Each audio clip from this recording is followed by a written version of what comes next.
At one more difference between the dog and cat is, which actually is basically referring to the structure of the kidney.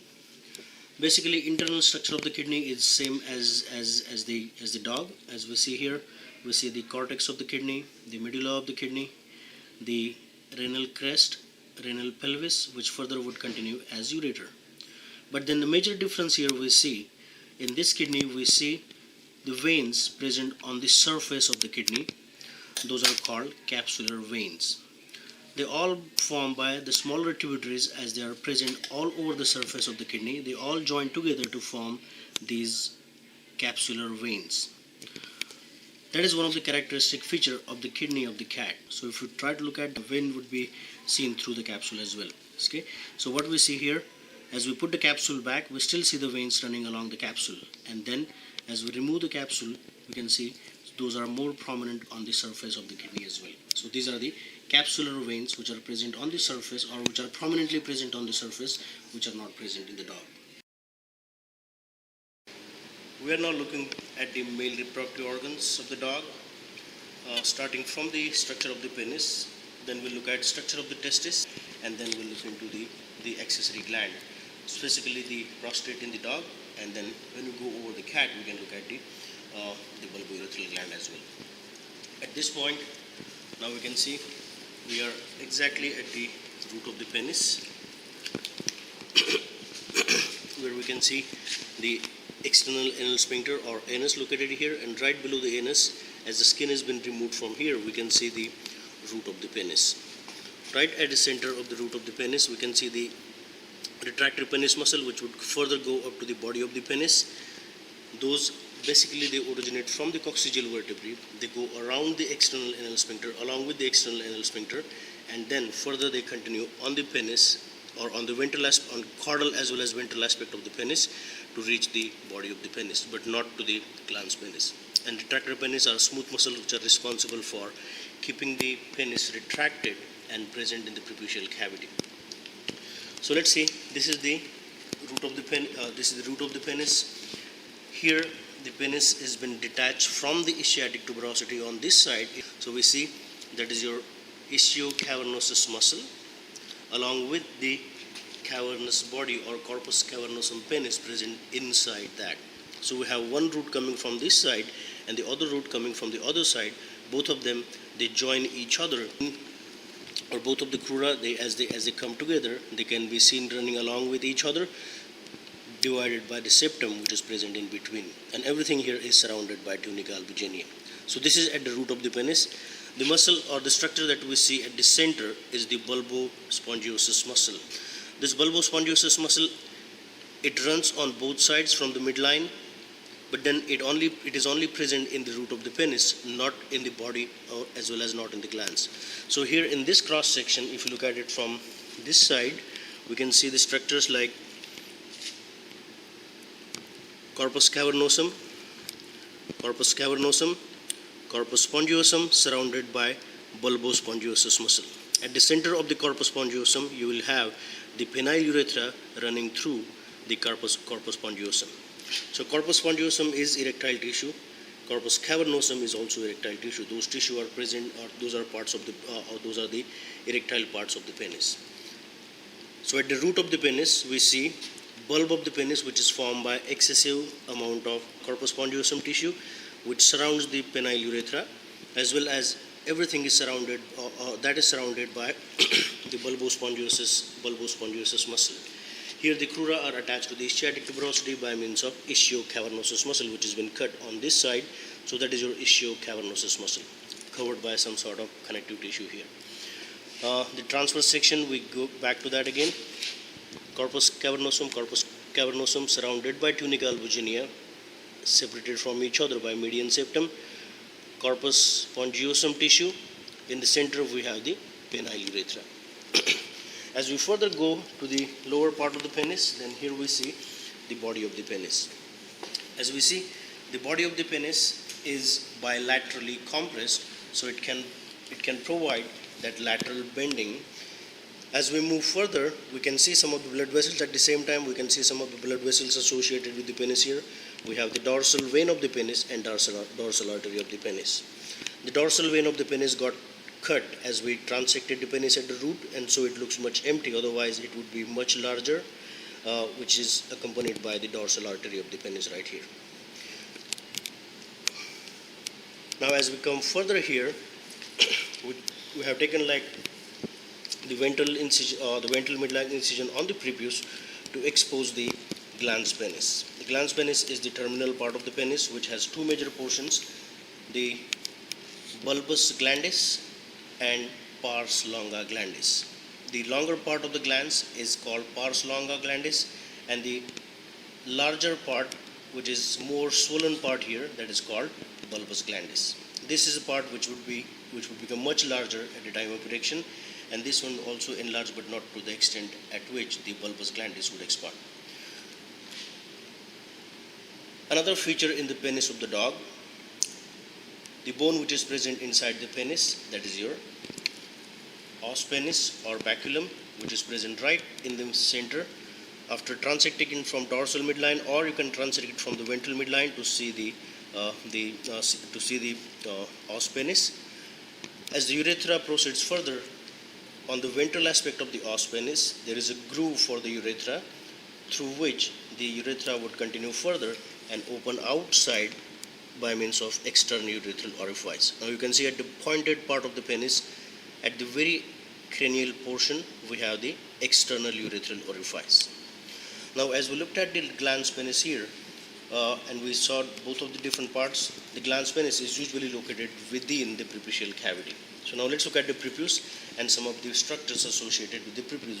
So what do we see here? We see the glans penis accommodated into the preputial cavity, and as you observe carefully, the internal lamina of the prepuce. The prepuce is made up of two different layers: the external lamina of the prepuce and the internal lamina of the prepuce.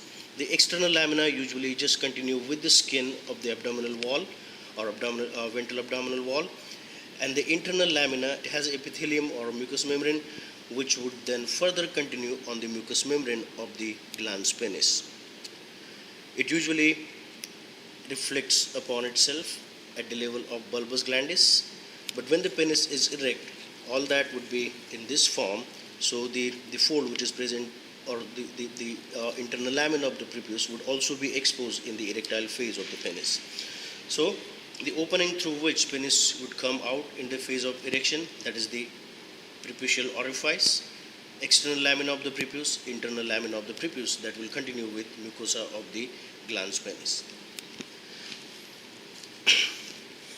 On this side, as we see the ventral aspect here, as we put everything back and as we expose the dorsal aspect of the prepuce a little bit, we can see the superficial inguinal lymph node here. We see the branches of the external pudendal artery, which is your caudal superficial epigastric, which is continuing further to the abdominal wall. Branches from the external pudendal will also supply the glans penis. Let's take another section at the center, or at the place where we can see the body of the penis. Now here I am trying to expose the ventral aspect of the body, where you can still see the retractor penis muscle. There should be one running on each side, so there is a pair of muscle. So we have retractor penis on the right as well as retractor penis muscle on the left.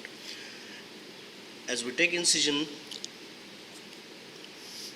now we can see the cut section in the body at the body of the penis, the corpus cavernosum on the other side. Now ventrally located, we have the corpus spongiosum, but at this point corpus spongiosum is much less. We can see at the center the penile urethra is passing through the corpus spongiosum, but remember, after the blood fills into the spaces would become much larger, or this area would become much larger, but not as large as the glans penis also. So maximum erectile capabilities are present in the glans penis, while the body of the penis would also enlarge, but not to that extent. Okay, so let's go back to the other side, where we can see some of the blood vessels associated with the penis. So here we have exposed the lateral side, of the pelvis, where we can see a major blood vessels coming towards the penis. So here, let's differentiate between these two blood vessels. This is your caudal gluteal artery, and the one which is located deep, that is your internal pudendal artery, accompanied by the pudendal nerve. So we have the pudendal nerve as well as pudendal artery, internal pudendal artery, and internal pudendal vein. The internal pudendal artery would further, or it will finally become the artery of the penis. Along with that, it also gives off the ventral perineal arteries or ventral perineal branches. Those would take care of the perineal region. Now here we see at this point, we can call this blood vessel the artery of the penis. As we can see, the larger branches from the artery of the penis are going directly into the root of the penis as well as into the bulb of the penis, and it will also continue further as dorsal artery of the penis, as we saw it on this side. Okay. As you see here, that is the dorsal artery and dorsal vein of the penis, as we can trace it along the dorsal surface of the penis. Okay. Dorsal vein, dorsal artery, one on each side, one on the right side, one on the left side as well. And here we can see the cut sections of both of them. Dorsal vein on this side, dorsal vein on the other side, dorsal artery on this side, dorsal artery on the other side. The artery of the root and artery of the bulb, they would actually disappear in the corpus or in the erectile tissue of the penis, and they would supply basically the erectile tissue of the penis. Okay, so we saw the dorsal artery and dorsal vein of the penis, and remaining parts of the penis we saw in this prosection. Now let's look at the structure, the vaginal tunic and the spermatic cord, and we will continue that further to the testis. As we see, like if I try to put the layer through which the testicle is taken off, here a testicle now, after putting it back into its place, it has been surrounded by spermatic fascia, where we can see the skin, which is the outer layer, the tunica dartus, which is the inner layer. As we transected this layer should have external spermatic fascia, we have the cremasteric fascia, and we have the internal spermatic fascia, and the innermost layer here is the parietal vaginal tunic. As we see, the parietal vaginal tunic is further continuation of the parietal peritoneum in the abdominal cavity. The cavity here is the vaginal cavity, which is further continuation of the peritoneal cavity. Then, as we see, the organs are always supported by the connecting peritoneum. We can see the connecting peritoneum running towards the blood vessels as well as towards the testis and the epidermis, and the connecting peritoneum towards the ductus deferens as well. So that is the connecting peritoneum, and those are the visceral peritonia, and so these would be called visceral vaginal tunic. So the space between the visceral vaginal tunic and parietal vaginal tunic is your vaginal cavity, which usually has little amount of fluid. Then the connecting peritonia are and then those would be mesorchium, which is associated with the blood vessels and nerves, lymphatics of the testis, as well as the testis itself, that is called mesorchium. And then the peritoneum, the connecting peritoneum associated with the ductus deferens, is the mesoductus deferens. It looks like the mesoductus deferens is coming off as a branch or coming off the mesorchium itself, but then as it is independently present for the ductus deferens, it should be called mesoductus deferens. So we have the mesoductus deferens, mesorchium then further continues on the testis as well as epidermis, forming the visceral vaginal tunic. Now before we go to the structure of the testis, let's look at the layer which is present on the testis and the other organs associated with the testis before we look into the structure of the testis. So here we have the epidermis, which usually be located on the lateral side, and here we have the ductus deferens, which is also associated with the testis on the medial side. The testis in the dog oriented in the horizontal position, so the tail of the epidermis is always on the back, and the pampiniform plexus, which is formed by the veins coming to the testis, that is always present at the cranial aspect. So here we have exposed the vaginal cavity. The testis, as it is located here, the mesorchium, the pampiniform plexus, arteries and veins which are coming to the testis, and so the cooling of the blood which is coming towards the testis would happen as the artery is surrounded by the vein, which has the colder blood than the incoming one. Okay. When we combine all these structures as they pass through the cavity right here, all these structures collectively would be called the spermatic cord. So the testicular artery, testicular vein, testicular nerves, ductus deferens, and their mesenteries, as we hold them together, that would be the spermatic cord. As we come back to the testis, we see the structure of the testis here, the oval organ. Externally, it is covered by the visceral vaginal tunic. Then inside the visceral vaginal tunic, we have another layer of the testicular wall that is called tunica albuginea, and so I can take incision on that wall of the testis, and we would reveal that we have gone inside now, and we see the layer which is present here is quite thick, which is tunica albuginea. The outermost layer is the visceral vaginal tunic, and inside that we have the parenchyma of the testis, which is mainly formed by the seminiferous tubules. The other structure associated with the testis now, the ligament which connects the testis to the epididymis, basically to the tail of the epididymis, that is proper ligament of the testis. The proper ligament, then as we come further distally, we see the tail of the epididymis. There is another ligament associated here.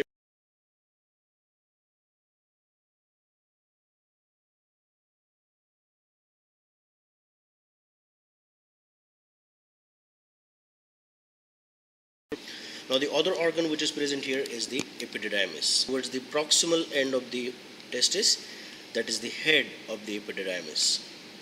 Then the middle part of the epididymis is body of the epididymis, and the terminal part is the tail of the epididymis. Then here we see from the tail of the epididymis, the ductus deferens is continued, which would carry the semen away from the testis or carry the sperm away from the testis, and here we can see further continuation of the ductus deferens through the vaginal tunic or through the cavity of the vaginal tunic, and we see the spermatic cord, which is combination of all the tubular structures which are running through this.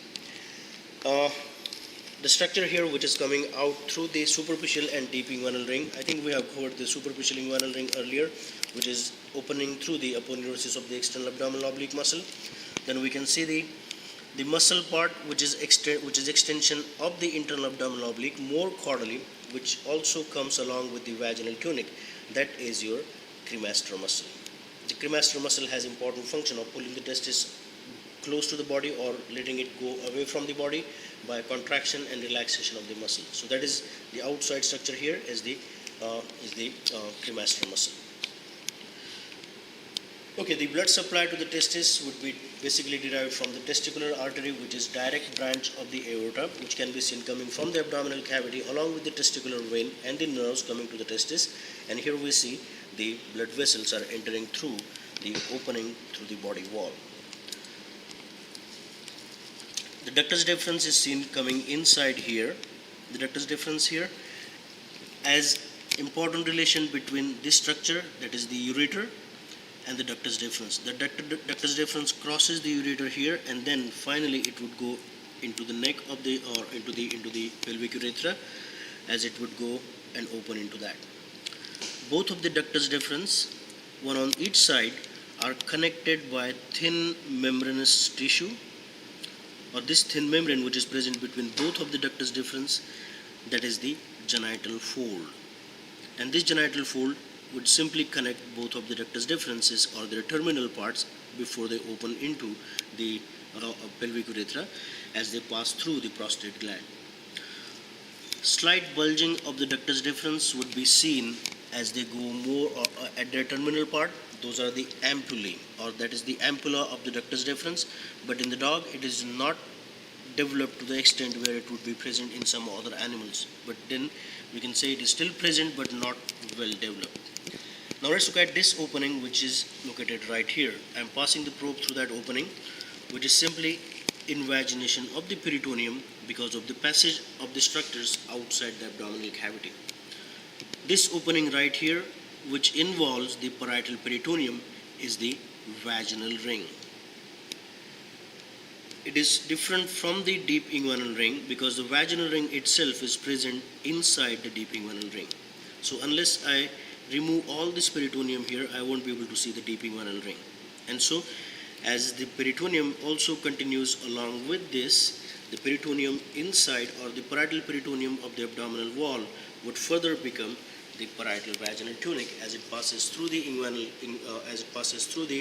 vaginal tunic, and as it comes into the cavity into the scrotum to form the parietal vaginal tunic. The visceral peritoneum in the abdominal cavity would then become the visceral vaginal tunic, and so the cavity remains the same. So when I try to push this probe through the vaginal ring, I would certainly find the probe coming out directly into the vaginal cavity. So here we have exposed the vaginal cavity. Okay, we might still open the vaginal tunic now in order to expose some of the structures which are present within, basically the spermatic cord. Here we see the same structures again, the ductus deferens with mesoductus deferens, blood vessels, nerves of the testis along with the mesorchium. Everything is enclosed here inside the cavity. So the outer layer is the parietal vaginal tunic. The layer or the peritoneum which is present on the organs itself as well as on the blood vessels itself, that is the visceral vaginal tunic, and then the connecting peritonia are called mesorchium as well as mesoductus deferens respectively, the same way as we saw them in the cavity of the scrotum. Everything together here would be called the spermatic cord. The spermatic cord then runs within the cavity of the vaginal tunic, which is also accompanied by the cremaster muscle. Okay, now we're looking at the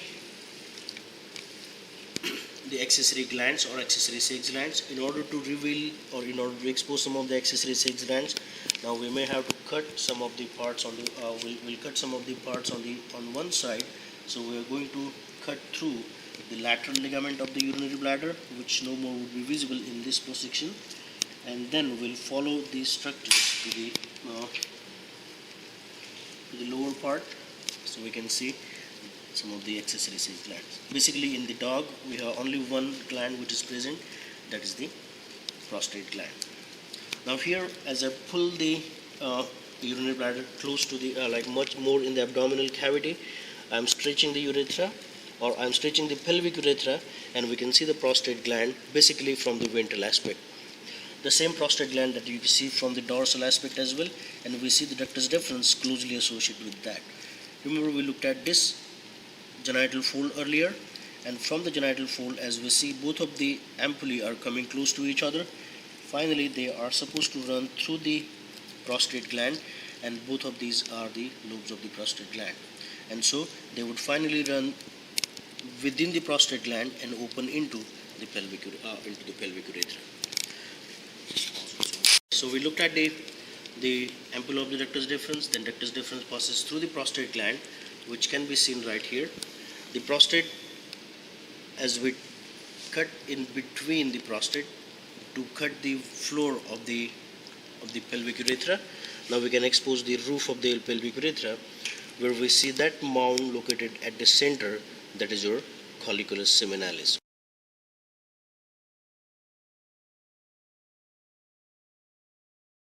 Or seminal colliculus. On both sides of the seminal colliculus, you have openings of the ductus deferens, one on each side, and then the produce of the prostate gland would also be deposited in the urethra or in the pelvic urethra, which would continue further. If you look at the wall of the pelvic urethra, we have the urethralis muscle, which surrounds the urethra when it is present in the pelvic cavity, and it is also surrounded by some amount of corpus spongiosum tissue. So the urethralis muscle and the corpus spongiosum would surround the pelvic urethra. The pelvic urethra then further continue backward. As it enters the root of the penis, it will become the penile urethra, which can be seen surrounded by the corpus spongiosum tissue as it comes into the penis. So just to review again, that is the cut section at the root of the penis, where we see two corpus cavernous bodies, and we see the corpus spongiosum tissue which surround the penile urethra. Here we are looking at the male reproductive organs of the cat. The major differences here are in the dog and cat in terms of location of the testis as well as the orientation of the penis and the structure of the penis as well.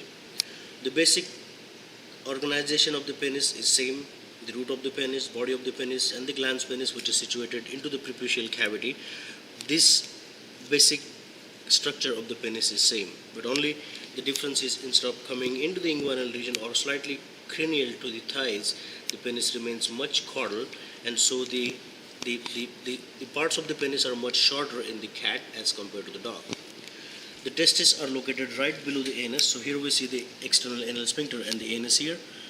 As soon as we come below that, we have both of the testicles located here, and the testes are oriented obliquely, rather horizontally, in the cat. And so here we can see the tail of the epididymis located more caudally as well as dorsally. So the caudodorsal location of the tail of the epididymis is characteristic of the cat because of the subanal position of the testis. We can expose that a little bit more, and we can also cut open the superficial layer. So at this point we have just cut the tunica dartus and the skin. We still have rest of the layers or spermatic fascia still intact, including your parietal and visceral vaginal tunic. In the dog as well as in the cat, those are not very different. So we're going to see the same structure in the cat as well. The epididymis, the body, head and tail. There's difference on the lateral side, but the major difference here is the orientation of the testicle and location of the testicle, location of the scrotum. Now let's look at the glans penis of the cat. As it is different than dog, and we can see clearly that the enclosed part, or the part which is enclosed in the prepucial cavity, that is the prepucial cavity here, with the internal lamina of the prepuce and the external lamina of the prepuce with prepucial orifice, and we see the conical glans penis is located right there. It is quite rough to touch. The papillae are pointed backward, and those papillae, as we can see, the intact male, they are well developed. At the tip of the penis, you're going to see the external urethral orifice. Now here we can see the body of the penis, and as we go backward, then we can go to the root of the penis as well. So that is the body, the root, and the glans penis.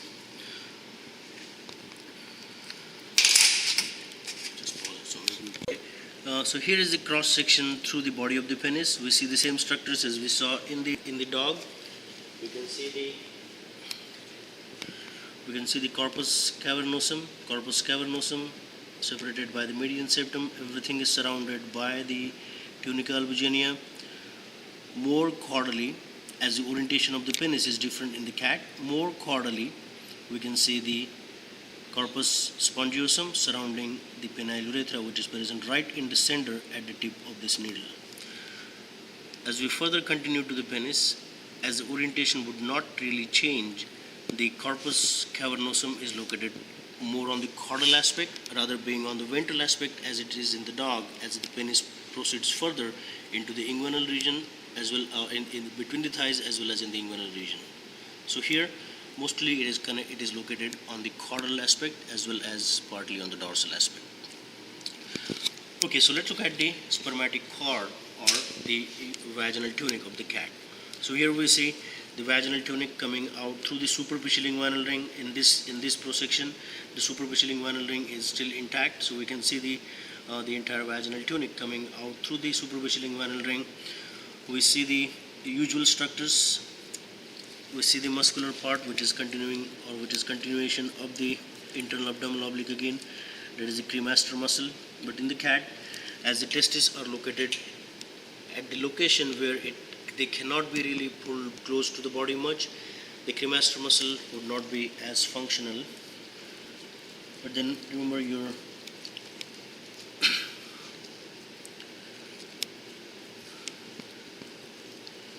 retractor penis muscle are still present. On this side, or at least on one side, we can go up to the deep inguinal ring, where we can see extension from the internal abdominal oblique muscle. And then as we follow this cavity or follow the vaginal tunic, and as we go inside, we're going to see the same structures as we saw in the dog. The ductus deferens, the blood vessels, nerves, and their associated peritonia. The connecting peritoneum for both of them, the mesoductus deferens and mesoarchaeum,